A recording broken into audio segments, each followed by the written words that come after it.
doctors back then didn't think that that was a bad thing.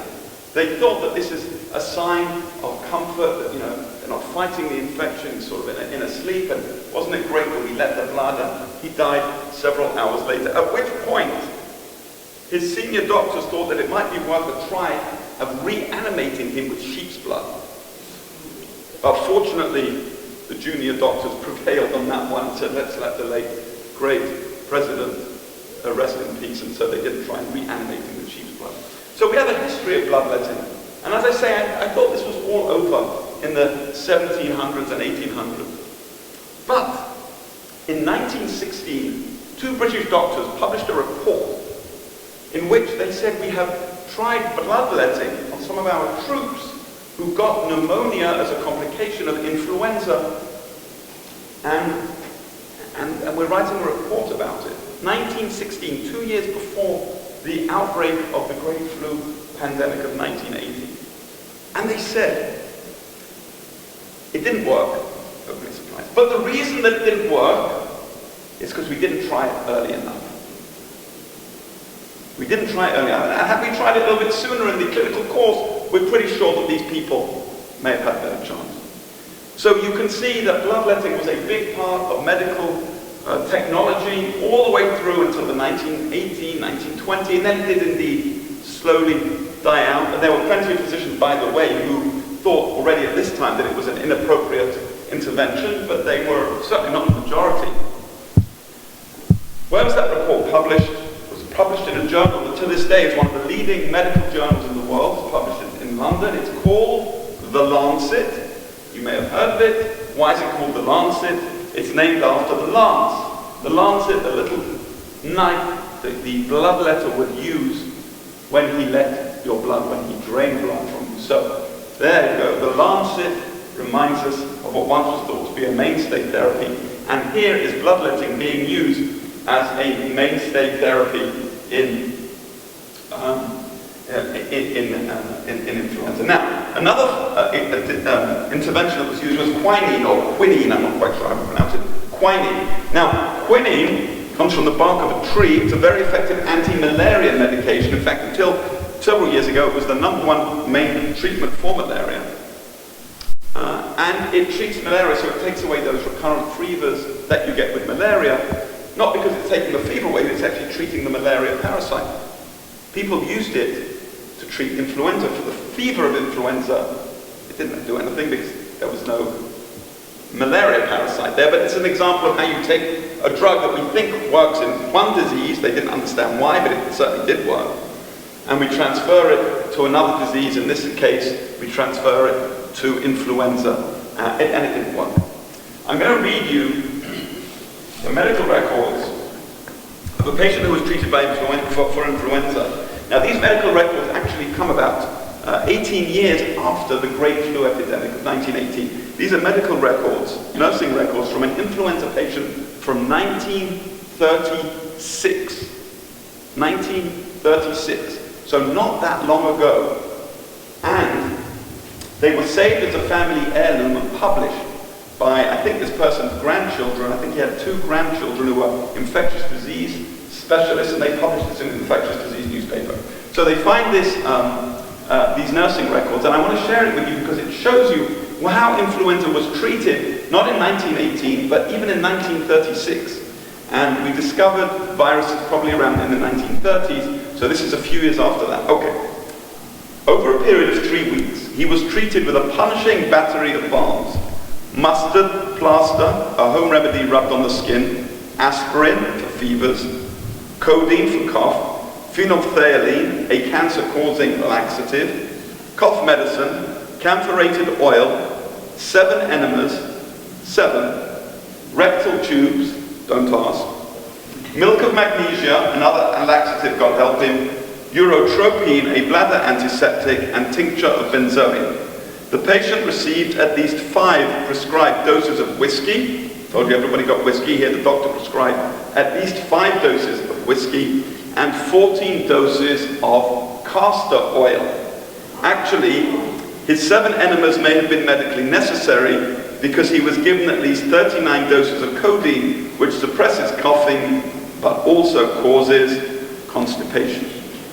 So that is how a patient was treated in 1936 for the flu. So you can see we've come a long way from enemas, whiskey, and bloodletting, thankfully. Today, if you come down with the flu, we know that it's generally nothing more than a minor inconvenience. As I said, as we get older, our immune systems become wiser. They have been exposed to more, so they have more record, but they become weaker. And we're more liable to get complications of the flu. But generally, if you're, for even people who are on the older end of the spectrum, influenza is nothing more than an inconvenience for a couple of days. If you get very sick, you get a secondary infection with a pneumonia, a bacteria, you might end up in the emergency department, where, when I was working in the emergency department, we would listen to your lungs, we'd get a good history, we'd decide whether we needed to get a chest x-ray, looking for signs of secondary pneumonia. The very sickest people, and it really is only the very sickest people, might need to be hospitalized, they might need to go into intensive care, where today we can do all kinds of things that were unheard of. A few, let alone 100 years ago, even 50 years ago, it was unheard of. And we can treat the complications of pneumonia very well. We also have antiviral medications. These are medications that treat the virus itself. Now, to be honest, and I have a single chapter in the book on this, to be honest, they're not terribly good. Even the people who are in favor of using these drugs more widely will admit that they're not terribly good. We need better antiviral medication.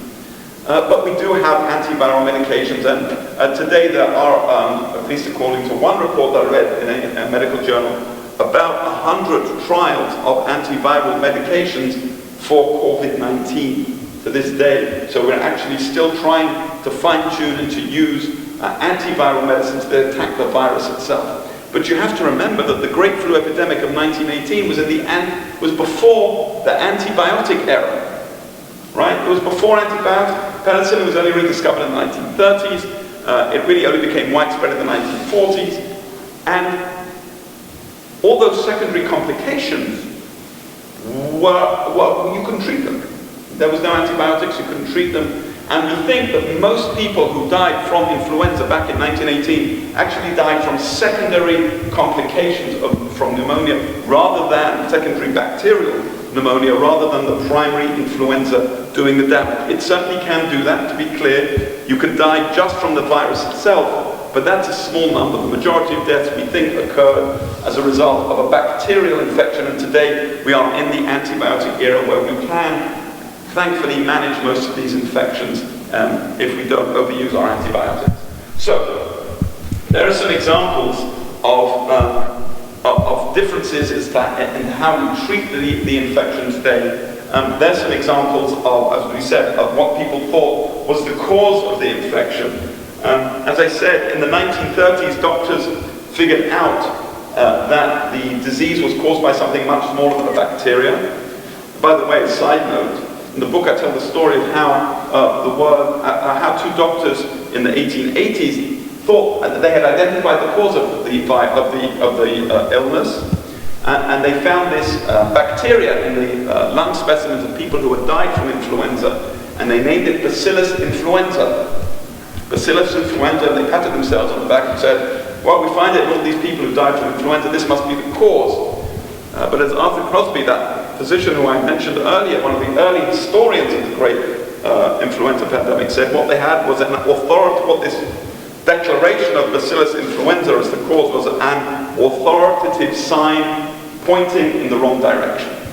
And what they had actually identified was a secondary pathogen, a bacteria that often invaded the lungs of people who got influenza, and so that wasn't the cause, it was the secondary pathogen. And so, many years later, when people realized that, they renamed it, they named it Haemophilus influenza, or H-flu, which you may have heard of. Right? We have a vaccine today, H-flu vaccine is given to children, Haemophilus influenza is today relatively rare. I've seen it causing throat infections, very, very bad. You get H-flu ear infections in little kids.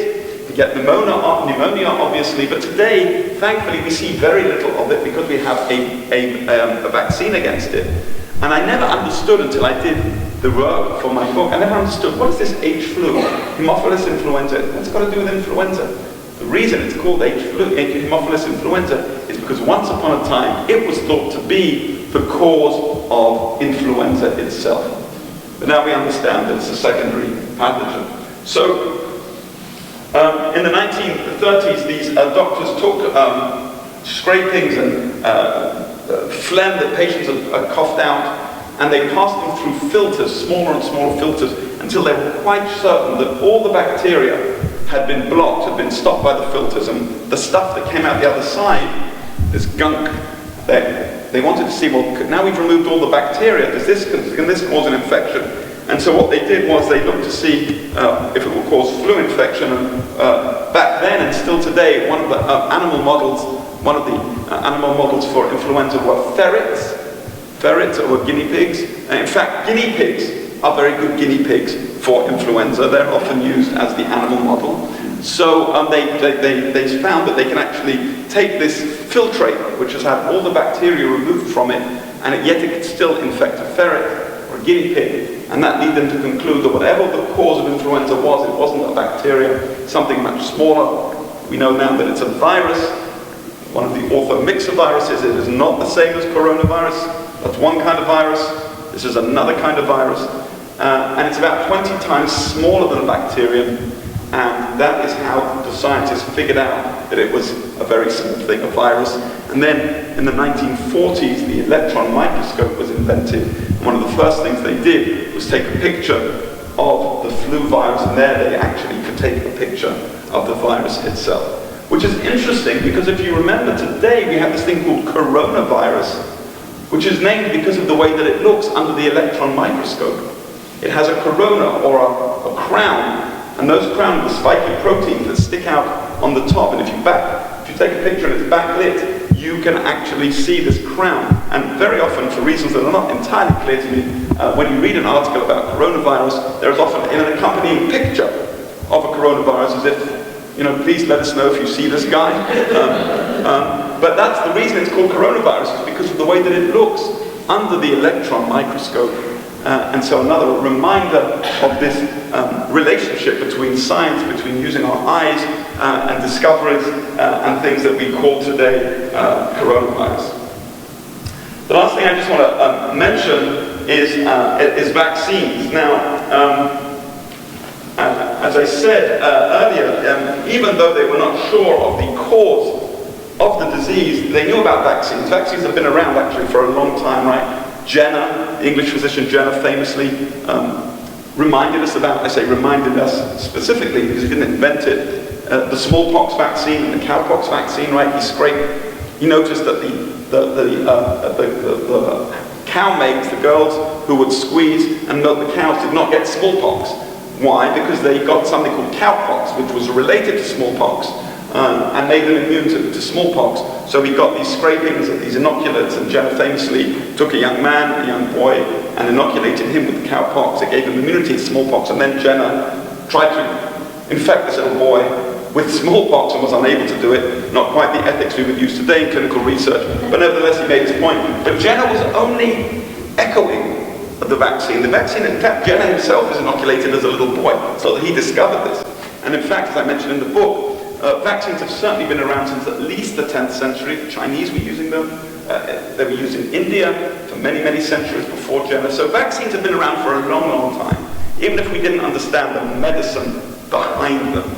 So back in 1918, there were still some vaccines, and there was an early vaccine that was used by someone called Edward Rosnow from the Mayo Clinic, who isolated bacteria from different patients, and he made this made a vaccine out of them and inoculated 100,000 people. Of course, that might give you immunity to the bacteria, but of course doesn't give you immunity necessarily to the virus, unless the virus was in it. One fun fact that I know you're going to love. So, several miles north of here is Tufts University, and back during the Great Flu Epidemic, doctors blended a strain of a vaccine using strains from the Chelsea Naval Hospital, a nurse's nose at the Carney Hospital, where I had the pleasure of being an emergency medicine resident, and some infected wards from Camp Devons. And the doctor who made this concoction and then made a vaccine and inoculated 18,000 people in San Francisco was a doctor by the name of Timothy Leary. Dr. Timothy Leary, whose nephew and namesake, Dr. Timothy Leary, would become a doctor and experiment with psychedelics, turn on, tune in, and drop out. Well, this guy's turn on, tune in, and drop out uncle, Dr. Timothy Leary, was one of the early proponents of a vaccine that he concocted right here in the beautiful city of Boston in the Carney Hospital and tried to inoculate people. So even back then, there were vaccines.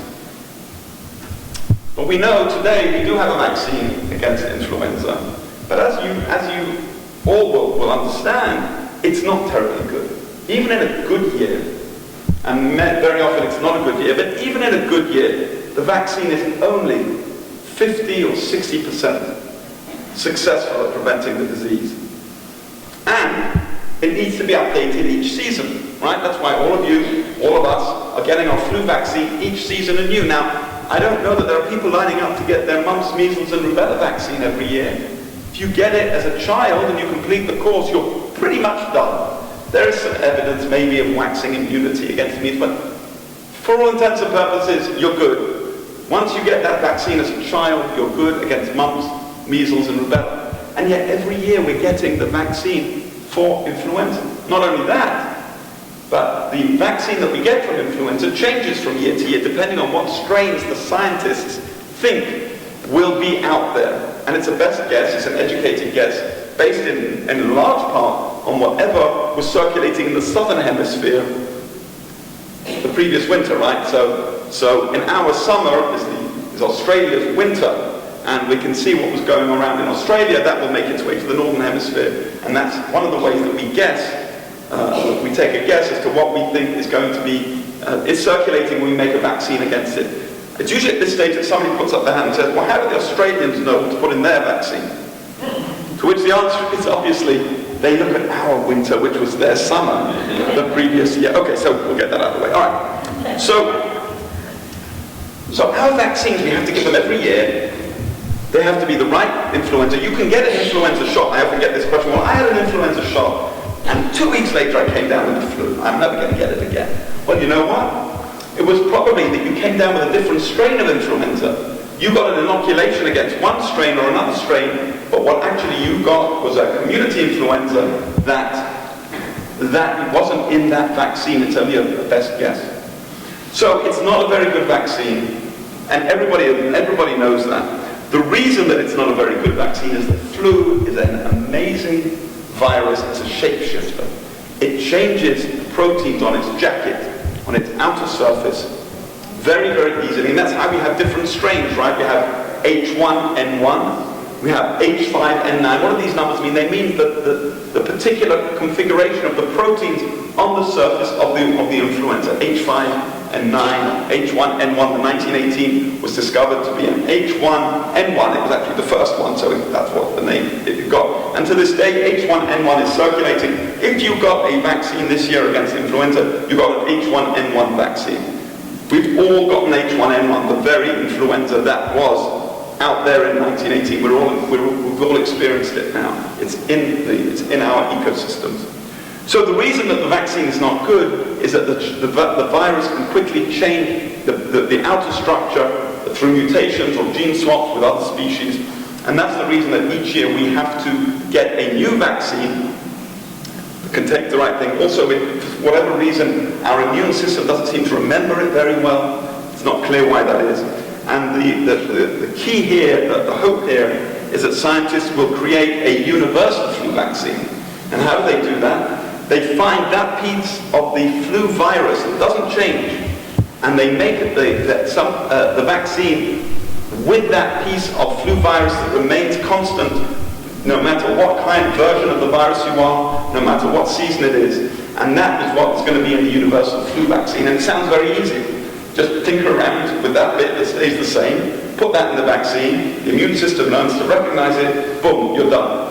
Well, that's the theory. It's a very, very hard thing to do. But that is what our scientists and researchers nationally and internationally are trying to do, to create this universal flu vaccine that would be good against any kind of influenza and would also be good year after year after year. You wouldn't have to get it over and over again. And we're still not there. It's still some ways off, but it's going to be it's a challenge. It's a challenge. You understand what you have to do. It's a challenging thing to do. That's 1918 in a nutshell. Lots more vignettes and lots more interesting fun factoids like that Dr. Timothy Leary factoid for you in the book. I want to end in a way that I've not ended any talk like this before, with the difference between 1918 and what's going on today with the coronavirus. I wrote in my piece that there are three big differences. My piece in the Atlantic, and I'm going to share those with you. Number one, our understanding of the virus. As I told you, we didn't know what was killing us in 1918. I had a chapter in the book about the resurrection of the flu virus and how the flu virus was discovered on a slide in the Armed Forces Institute of Pathology in the 90s. From there, the slide was opened, and scientists managed to recreate some of the flu genome.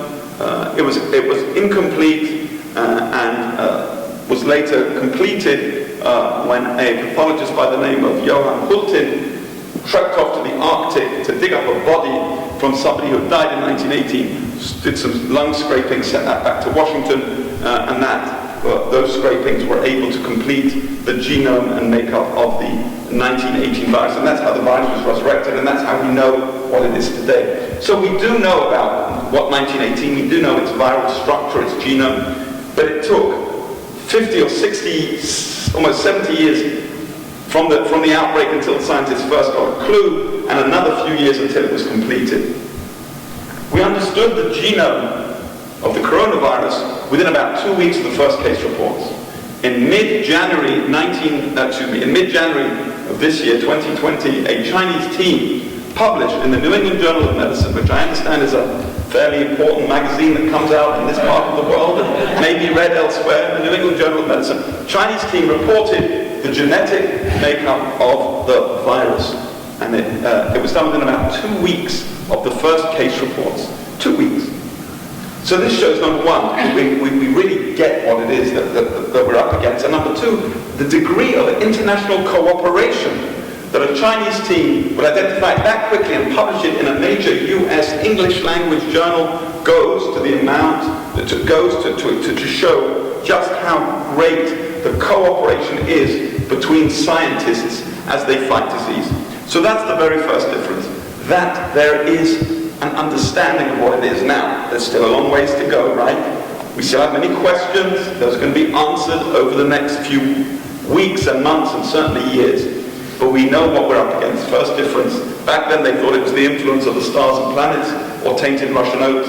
Today we know it's the virus and we understand it. The second difference is what we talked about earlier, that we're in the antibiotic era.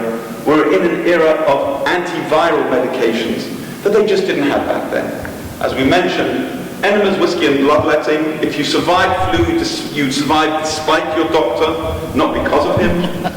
And today we understand the importance of medicines. Again, don't go to your doctor if you have a viral infection and ask her for an antibiotic. Antibiotics don't work against viruses, but they do work against bacteria. As we said, the majority of the deaths in 1918 were almost certainly from secondary bacterial infections. They were living in the pre-antibiotic era. We are living in certainly in the antibiotic era, probably an overuse of antibiotics. Probably there is an overuse of antibiotics. But that's a major difference in how we can treat the disease. Nobody with coronavirus is going to have an enema, given some whiskey, and have their blood let. We should be grateful for that. But there's another difference, and that's hospitals. Back then, the doctor who looked after you, and it was always a him, back then the doctor who looked after you was just as likely to deliver your baby, set your bones, treat your cough, all in one. Right? Today we have medical specialization that I understand can be very infuriating sometimes. I remember once I was up in Boston as an intern, and I had a patient in the ER with a nasty scratch on the front of her eye, so I just called for some ophthalmology follow-up. I called this doctor and I said, hey, you're on call today, you're the eye person? Yes, he said, I'm the eye person. I said, well, I'll just let you know, I've got this patient with a scratch on the surface of the eye. No problem, we can send her home, but just give a follow-up. He goes, oh, he says, it's a problem. So what's the problem? He says, well, I'm a posterior eye specialist. This is the anterior eye. Something like, the eye is this long. You're telling me that so we can get, we are very specialized today. It's like he didn't tell me I'm a left eye person, not a right eye person, but that's a true story. So we're very specialized today, and sometimes it can be infuriating. You go to your primary care doctor and you get sent for this, it's very hard. And the primary care doctor is also a specialist, let's not forget that, and give them a shout out. They're very well trained, very highly trained, but we have this specialization. But in an era of specialization, we also have experts in emergency medicine who can treat and diagnose your disease very quickly and intervene very quickly. We have experts in intensive care. Should you be unlucky enough to be one of the very, very small number of people who get a complication from the infection, you'll be treated by an intensive care unit doctor if you're up in the ICU. We have pulmonologists who focus just on treating the lungs. Now probably there's a right lung pulmonology expert and a left lung pulmonology expert and a left upper lobe expert and a left lower lobe expert, but we have pulmonology experts.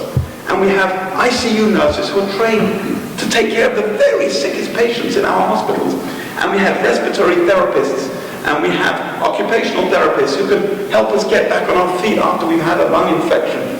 And we have all these specialists who are there, and we did not have them back in 1918. So we have antibiotics, we have antimicrobials, we have antivirals, and we have hospitals, we have intensive care units. Again, the vast majority of people will never need these in an influenza or in a coronavirus outbreak, but they're there. And they change the dynamic. I opened my book with a very, very powerful story of a young woman called Autumn Redinger who went out for dinner one night, and within a few hours of a perfectly unremarkable dinner, became ill. Her friend noticed she was texting gibberish.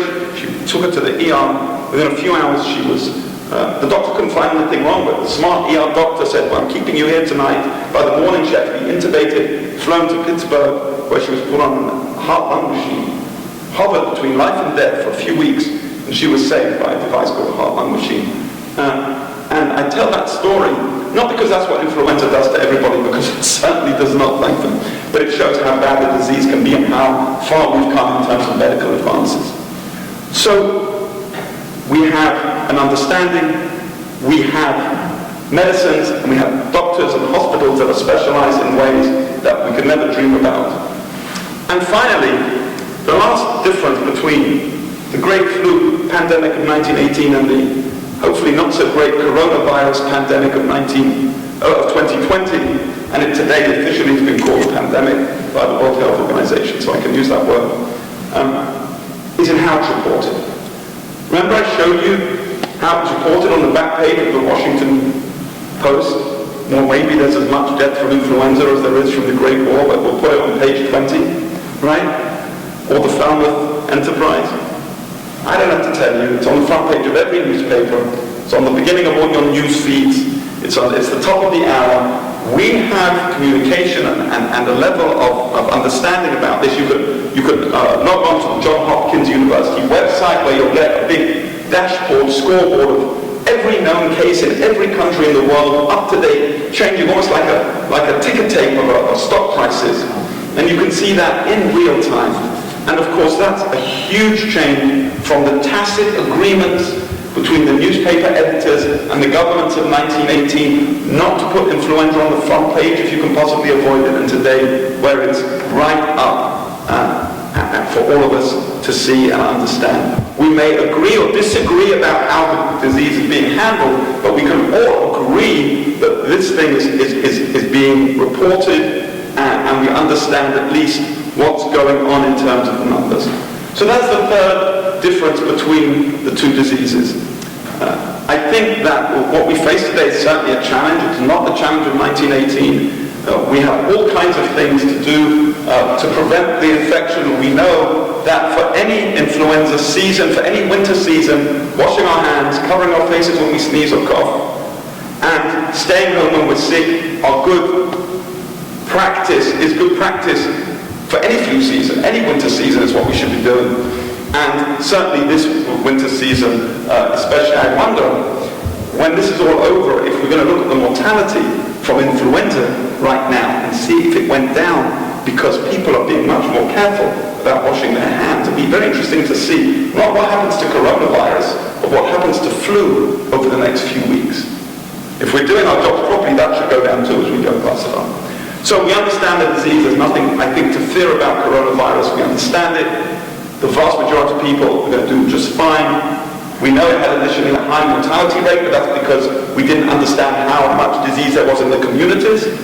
Right? In order to know what the mortality rate is, we need to know how much disease is out there, and more people are being tested with minor symptoms. And so as more and more people are discovered to have the disease, it's very likely that mortality, overall mortality rate will not be 4% or 3%, but will be many, many times smaller than that. So that's what we have to be grateful for. I thank you for your time. I thank you for coming out this evening, and hope that for the rest of this season you will practice good hygiene, and if you need to be quarantined or holed up at home, that you will take a copy of Influenza, that you will order it online, that you don't even have to go out to the bookstore and buy it and actually see a person, curl up with the book, and be grateful for all that modern medicine has achieved. Thank you very much for your time.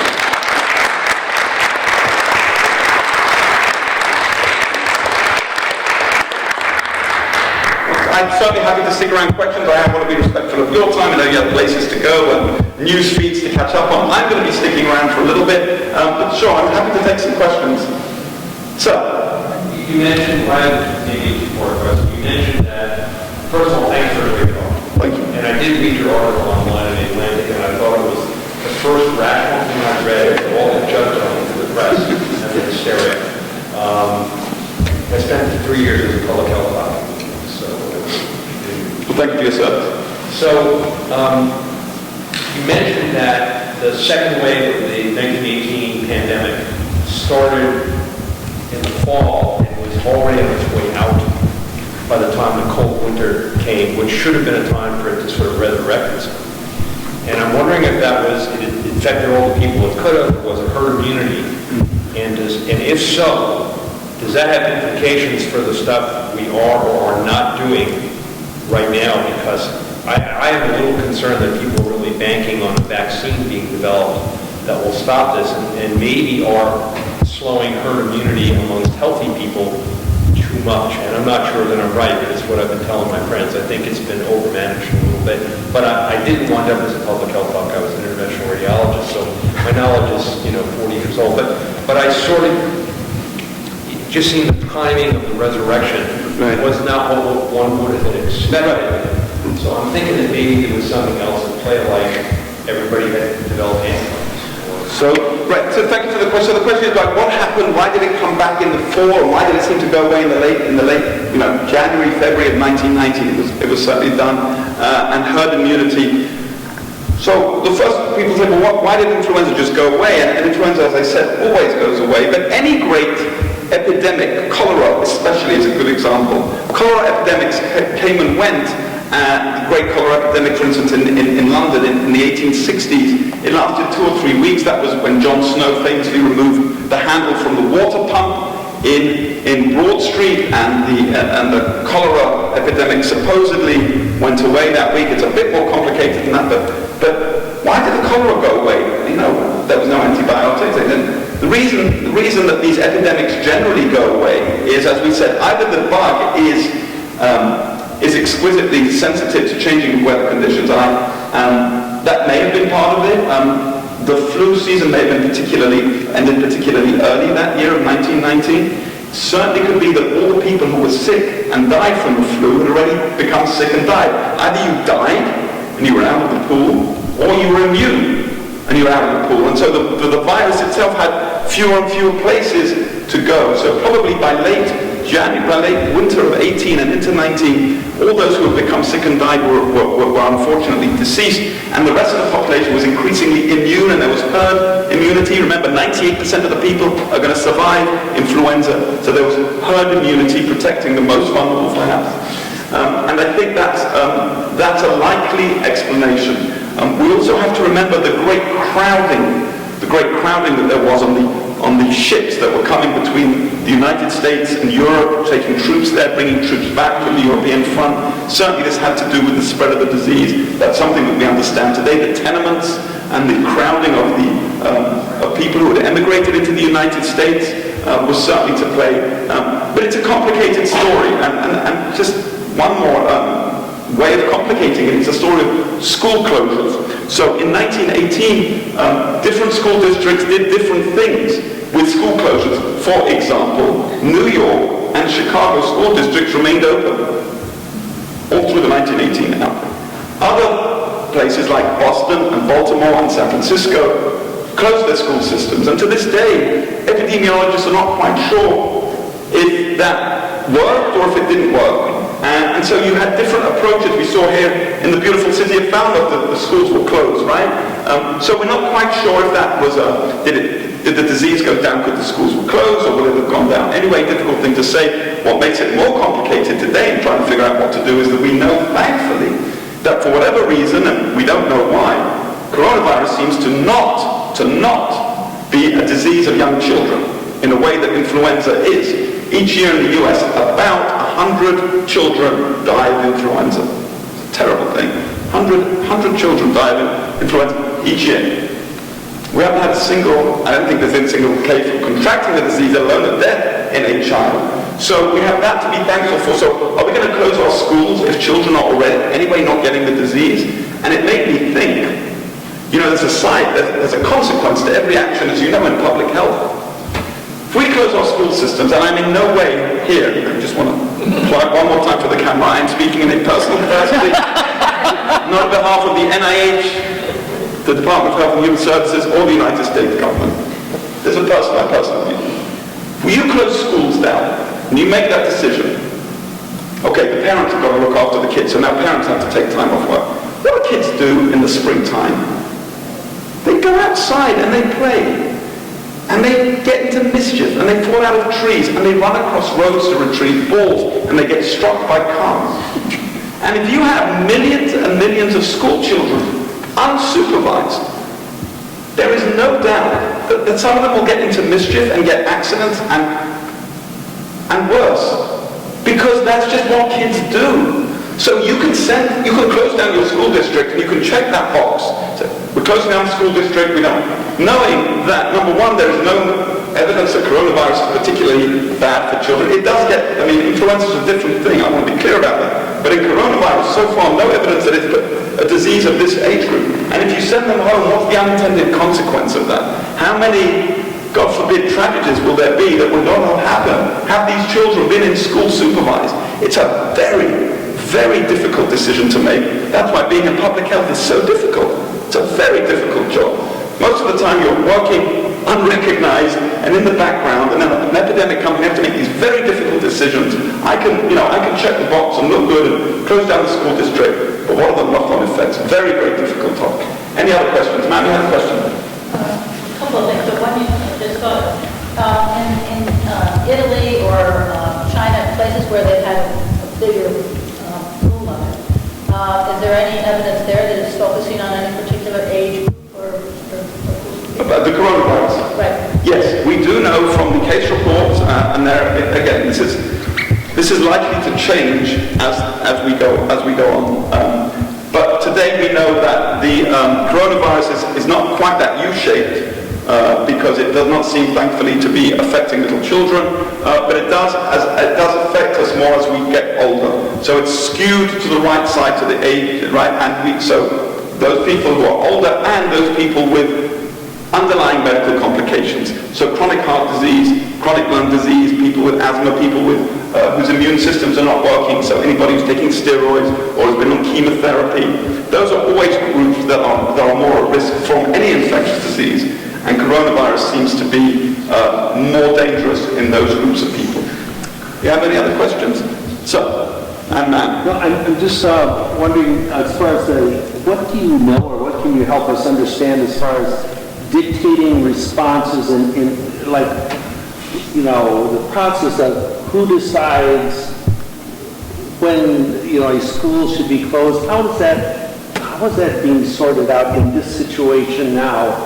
Who's actually, you know, how these decision processes... How are these decisions being made? Well, they're being made today, by and large, in the same way they were made in 1918, which is at the local area. Look, we now have the Centers for Disease Control, which is run by a group of very, very dedicated people who really understand disease. And they come out with recommendations, but so far, you know, it's done state by state and locality by locality, just as it was, as I said. New York and Chicago closed their schools in 1918. Reverse. New York and Chicago kept their schools open. Other school districts closed. It's done on a very local level. Now, you can say that's very infuriating. To one degree it is, but also we know that influenza and coronavirus don't affect every community in the same way. Right? Isolated communities will have less disease. Those communities in sort of the big metropolitan areas are likely to have more disease.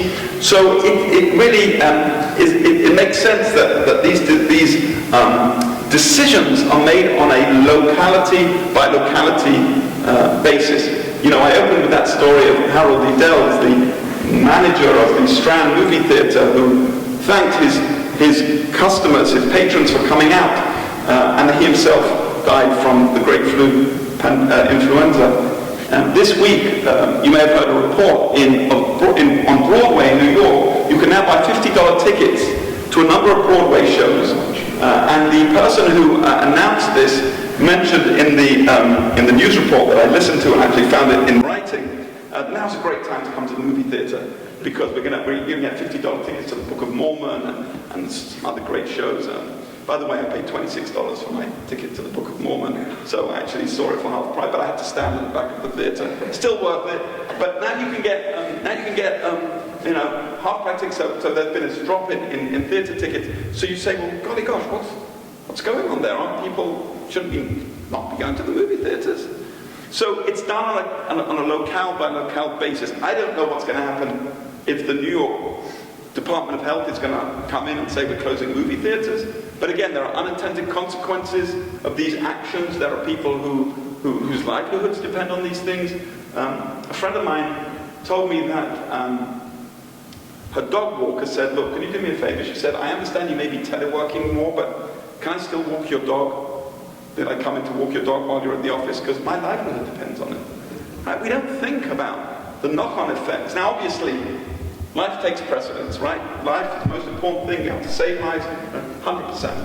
But these other things are really a question of nuance and balance. They're more an art than a science, and it can be very difficult to make decisions. But ultimately, it's going to be made by the local authorities who are really the right people to make that decision, knowing the global patterns and what's happening locally. Matt, you have a question? Early in the 1900s, homeopathy was widely used, and it's very similar to immunization. Can you make a comment on that in relationship to treating? Sure, I can. I'm going to refer to you. Disagree with you. Homeopathy is nothing like immunization. The idea of homeopathy is you give something that causes the symptoms, and that makes the body immune. Respectfully, there's no scientific evidence for that. When you dilute things down to the amount that homeopaths are diluting them down, I can already see some people in the audience beginning to get uncomfortable, but you asked me, so here it is. When you dilute things down to the amount that you dilute them down, they are actually not physically present at the atomic level. So to say that we're now giving the patient something that is diluted down to the degree that it is challenging scientifically. But you're absolutely right. There are plenty of remedies that were given back then, homeopathic and others, that made patients feel better. And I'm nothing against making patients feel better. We just have to understand, respectfully understand, that the science might disagree with some of the premises of homeopathy and other things. If you want to use homeopathic medicines, by all means, just make sure you get your real influenza vaccine at the same time. That will probably do you more good. Yes, ma'am? I have a two-part question. With the regular flu, some people are giving Tamiflu to help lessen the symptoms. And also, people who get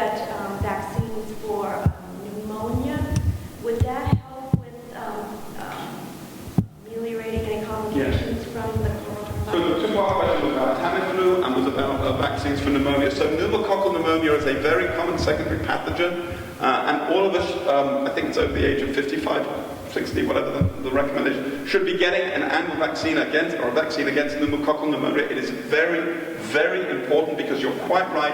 That is a particularly common secondary pathogen that can infect our lungs after we get influenza, certainly as we age. So that's very important. Now, I have a chapter in the book on Tamiflu and the other antivirals. It's a complicated question, but essentially it boils down to this. Tamiflu and the other antivirals don't work nearly as well as the manufacturers would like us to think. Nevertheless, they're the best that we have. And we are still working to try and find new antivirals. Tamiflu and other antivirals are stocked as part of the US Strategic National Stockpile, so we have great quantities of these antiviral drugs. They have been used in previous flu epidemics. In fact, up in Boston, there was a law firm during one of the outbreaks, I think it was swine flu in 2009, that famously got its doctors to write prescriptions for Tamiflu for all of its lawyers, big law firm up in Boston.